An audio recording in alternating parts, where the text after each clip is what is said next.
এখানে একটা বিম নিলাম।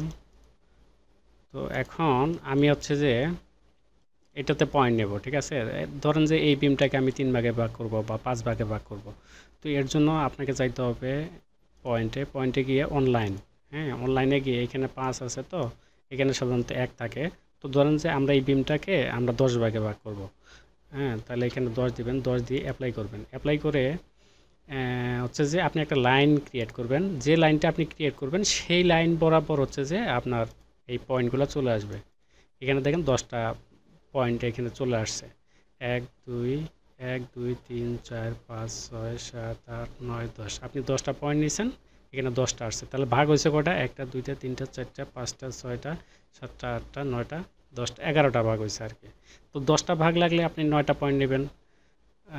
তারপরে হচ্ছে যে ধরেন এইটা বাদ দিলাম। তো এখন যে কোনো জায়গায় আপনি হচ্ছে যে 5টা পয়েন্ট নেবেন বা 6টা পয়েন্ট নেবেন। তাহলে এখানে 6 দিয়ে অ্যাপ্লিকেশন যদি দেন, দিয়ে আপনি যে বরাবর লাইন টানবেন ওই বরাবর হচ্ছে যে 6টা পয়েন্ট হবে।